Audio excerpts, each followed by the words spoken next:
बिस्मिल्लाहिर्रहमानिर्रहीम। अस्सलाम वालेकुम दोस्तों, नई वीडियो में खुश आमदेद। दोस्तों, इम्पोर्टेड सरकार हुकूमत बचाने के लिए आखिरी हद तक जा पहुंची। वजीर आजम शहबाज शरीफ ने अमरीका के सामने सब कुछ पेश कर दिया। क्या अमरीका को पाकिस्तान फौजी अड्डे भी देने जा रहा है? अहम तरीन इंकशाफात सामने आ गए हैं। जबकि अमरीका के साबिक सेक्रेटरी स्टेट माइक पोम्पियो का इमरान खान के हक में बयान। वीडियो की तफसील में जाने से पहले आप देख रहे हैं हकीकत की दुनिया डॉक्टर अली के साथ। हमारा चैनल सब्सक्राइब करके घंटी के निशान को दबाना मत भूलिएगा। इस वीडियो को ज्यादा से ज्यादा फेसबुक, व्हाट्सएप और सोशल मीडिया पर शेयर जरूर करें। शेयर और लाइक करने के साथ साथ कमेंट बॉक्स में पाक फौज जिंदाबाद, पाकिस्तान पाइंदाबाद और पाकिस्तान के गुमनाम हीरोज को सलाम का नारा कमेंट जरूर कीजिएगा। दोस्तों, इम्पोर्टेड सरकार नहीं समझ रही थी कि इमरान खान के साथ इतनी बड़ी तादाद में अवाम निकल सकती है। वो सोच रहे थे कि जिस तरह से पहले 25 मार्च की तरह का एक गैर मुनज़्ज़म सा एहतजाज था, इसी तरह से इसको भी धमकियों के जरिए या फिर ड्रोन्स के जरिए शेलिंग करके भगा दिया जाएगा।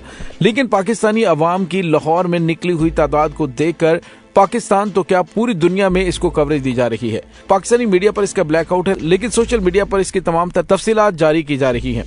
दोस्तों, यहाँ पे आपको ये बताते चलें कि इमरान खान का ये मार्च नहीं बल्कि आप यूं कह लीजिए कि एक इनकलाब की तहरीक बन चुकी है। इमरान खान ने कहा है कि इम्पोर्टेड हुकूमत सुन ले कि अवामी सैलाब के सामने कोई खड़ा नहीं रह सकता। हम कभी इन चोरों को कबूल नहीं करेंगे। हम मुल्क में आईन और कानून की हुक्मरानी चाहते हैं। उन्होंने आजादी लॉन्ग मार्च के दौरान इशरा में खिताब करते हुए कहा कि ये तहरीक मुल्क की सबसे बड़ी आजादी की तहरीक है और हम मुल्क में जंगल का कानून नहीं बल्कि कानून की हुक्मरानी चाहते हैं। तरक्की याफ्ता ममालिक में आईन और कानून की बालादस्ती होती है। जब तक मुआशरा इंसाफ के लिए खड़ा नहीं होता, खुशहाल नहीं होता। जब तक हकीकी आजादी नहीं लेंगे, आराम से नहीं बैठूंगा। उन्होंने कहा कि अमेरिका के पिठुओं इम्पोर्टेड हुकूमत मुल्क का पैसा चोरी करके सारा टब्बर बाहर बैठा हुआ है। ग्वाल मंडी में पैदा होने वाले लंदन में बैठे हुए हैं, जैसा कि मलका बरतानिया के रिश्तेदार हैं। मुल्क का पैसा चोरी करके बाहर फिर एनआरओ लेकर मुल्क में वापस आ जाते हैं। क्या समझते हैं आप? उन्होंने कहा कि इनके सहूलतकार और हैंडलर्स सुन ले कि ये अवाम का सैलाब आ रहा है, इसके सामने कोई खड़ा नहीं हो सकेगा। दोस्तों, इमरान खान की जानिब से हुकूमत पर लफ्जी गोलाबारी जारी है, जबकि दूसरी जानिब इत्तेहादी हुकूमत की बार बार मीटिंग्स हो रही हैं, जिसमें यही कहा जा रहा है कि जो इंतजामात हैं वो इस बड़े क्राउड को रोकने के लिए नाकाफी हैं। सवाल ये पैदा होता है कि क्या हुकूमत की जानिब से क्या बॉर्डर से तोपें लाकर यहाँ पे खड़ी की जाएंगी और अवाम पर बरसाई जाएंगी? सवाल ये पैदा होता है कि जब अवाम अपना फैसला सुना चुके हैं तो इज्जत और गैरत का तकाजा तो यही था कि फौरी तौर पर हुकूमत से ये मुस्ताफी हो जाते, लेकिन कुर्सी से इस अंदाज से चिपके हैं कि अब इन्होंने अमेरिका के सामने पाकिस्तान की हर चीज पेश करने का फैसला कर लिया है। जी हाँ दोस्तों, पाकिस्तान के वजीर आजम शहबाज शरीफ ने कहा है कि अमेरिका के साथ ताल्लुकात बिगाड़ने की क्या जरूरत थी।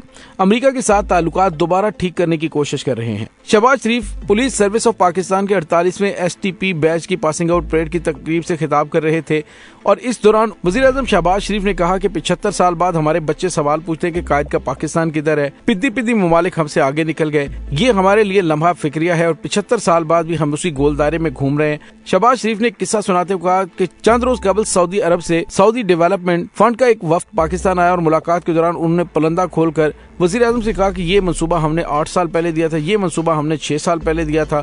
इनमें से एक मंसूबा हॉस्पिटल का भी था जो बतौर तोहफा दिया गया था, लेकिन उस पर जूं तक न रेंगी। बाकी मंसूबे बहुत नर्म शरात पर थे, लेकिन वो मंसूबे अलमारी में पड़े थे। दोस्तों, शहबाज शरीफ ने 8 और 6 साल का जिक्र किया तो कोई इनसे पूछे कि 8 साल पहले और 6 साल पहले पाकिस्तान पर कौन हुक्मरान थे और कौन पाकिस्तान पर मुसल्लत किए गए थे।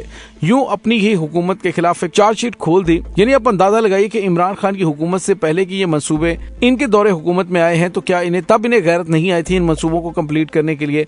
अब सियासी गोल स्कोरिंग के लिए इस तरह के बयानात में खुद ही फंस रहे हैं। दोस्तों, दूसरी जानिब आपको ये भी बताते चलें कि अब शहबाज शरीफ ने कहा कि मैंने सऊदी वफ्द से माफी मांगी है, मैंने शहजादा मोहम्मद बिन सलमान से भी हालिया दौरे में माफी मांगी है, मैंने अमरीका से माफी मांगी है। दोस्तों, यही वजह है कि पाकिस्तान की अवाम हकीकी आजादी के हुसूल के लिए इमरान खान के साथ इसीलिए खड़े हुए हैं क्योंकि वो पाकिस्तानी कौम की इज्जत और तौकीर की बात करता है, वो पाकिस्तान की इज्जत और हुर्मत की बात करता है, वो अपनी आजादाना खारजा पॉलिसी की बात करता है। ऐसे हुक्मरान जो पाकिस्तानियों को एहसास दिलाते हैं कि खुदा के लिए हमने अमेरिका के साथ रहना, हमने दुनिया में रहना है। अमेरिका के साथ ताल्लुकात बिगाड़ने की हमें जरूरत क्या थी? अमेरिका के साथ दोबारा ताल्लुकात ठीक करने की कोशिश कर रहे हैं।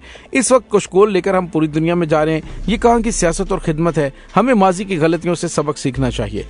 اور اس کے ساتھ ہی انہوں نے کہا کہ میں نے سعودی ولی عہد سے معافی مانگی ہے اور وہ پاکستان میں $12 ارب کی آئل ریفائنری کا منصوبہ لے کر آئیں گے۔ یہ منصوبہ وہ 2019 میں لے کر آئے تھے لیکن اس پر کوئی پیش رفت نہ ہو سکی۔ دوستو آپ کو پتا ہے کہ $12 ارب کی آئل ریفائنری کا منصوبہ کیوں خراب ہوا تھا؟ یہ گوادر میں بننا تھا، اس کے لیے جگہ بھی خرید لی گئی تھی، لیکن سعودی عرب کی جانب سے امریکی اشاروں پر کہ پاکستان میں امریکہ کو افغانستان پر اٹیک کرنے کے لیے اڈے دیے جائے، جب عمران خان نے ایبسولوٹلی ناٹ کہا تو اس کے بعد سعودی عرب نے کہا کہ اس منصوبے کو گوادر کی بجائے کراچی میں شفٹ کیا جائے، جو کہ پاسبل نہیں تھا۔